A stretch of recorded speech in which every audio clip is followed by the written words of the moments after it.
Now, the physical heart, which is centered slightly to the left of the human being, and it's interesting also that the Arabic language itself is a movement from left to right. Some of the people of Ishara indicated that writing should be towards the heart. In other words, the whole purpose of writing is to affect the heart. This is also the reason why the tawaf, or the circumambulation around the house of Allah subhanahu wa ta'ala, is done with the left side facing the house. Some of the scholars have said because that the heart inclines towards the left, and so the purpose is that the heart is inclining towards the Kaaba, or towards that centrality of the divinity in the life of man. Now, the actual physical heart, which is beating in our breast, beats at about 100,000 times a day. It's pumping 2 gallons of blood per minute and over 100 gallons per hour. If you actually took 100 gallons of water and moved them physically with your body from one place to another, by the end of it you'd be quite exhausted. And yet this human heart is pumping 2 gallons of blood per minute, over 100 gallons per hour, 24 hours a day, 7 days a week, 365 days a year, for an entire lifetime. The vascular system that it's sending this life-giving blood is over 60,000 miles long. In other words, more than 2 times the circumference of the earth. So the blood is actually being forced through the body over 60,000 miles of vascular system in the human body. Now, one of the interesting things also about the heart is that we know that it actually starts beating before the brain is formed, which means that the heart has its own beat. In other words, the heart itself begins to beat without any central nervous system. Now, the dominant theory is that the central nervous system is what's controlling the entire human being from the brain. And yet we know now that the nervous system does not initiate the beat of the heart, that it's actually self-initiated, and we also know, or we would say initiated by Allah subhanahu wa ta'ala. And also we know now that the entire heart, all of the connections to the brain can be severed in a heart transplant, and another heart can be put into a human being's body, and the heart continues to beat without any connection to the brain whatsoever, because we cannot regenerate nerve cells.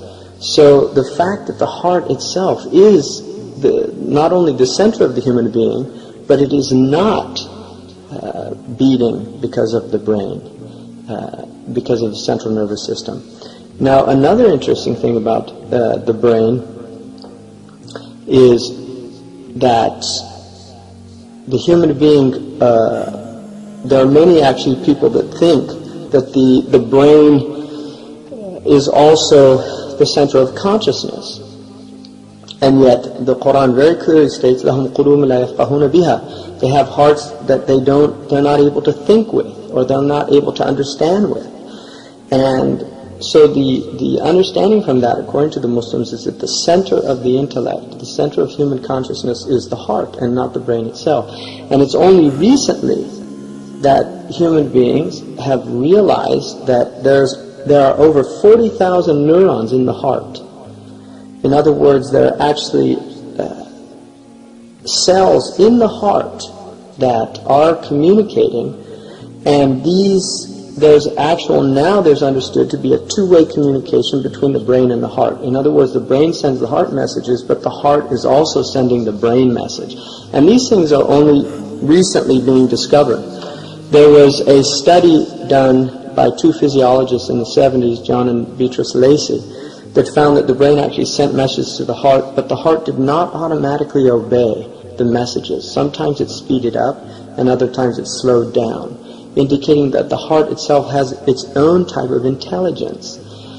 Now, the brain gets signals from the heart that reach the amygdala, the thalamus, and the cortex, which relates to emotions. The cortex, or the neocortex, relates to learning and reasoning. And these are only recently discovered, and we don't fully understand them. But what we do know is that the heart is an extremely sophisticated organ, and it's also, according to the hadith, it's a source of knowledge. The Prophet Muhammad ﷺ said that wrong action is what irritates the heart, and you do not desire other people to see it. So the heart actually knows wrong action, and this is one of the reasons why people can do terrible things, but ultimately they're affected. If you look, for instance, in Dostoevsky's Crime and Punishment, what the brilliant Russian author was indicating in that story was that the crime itself is the punishment, because human beings have to live with the results of their actions.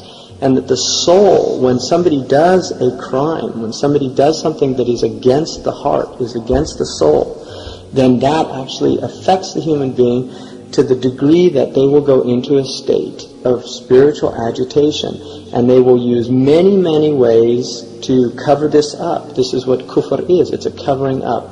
They will use alcohol, they will use drugs, they will use sexual experiment, they will use all seeking power, seeking wealth, seeking fame, all of these ways to try to basically to go into a state of heedlessness, into a state of submersion into the world that makes us forget our essential nature, that makes us forget our hearts.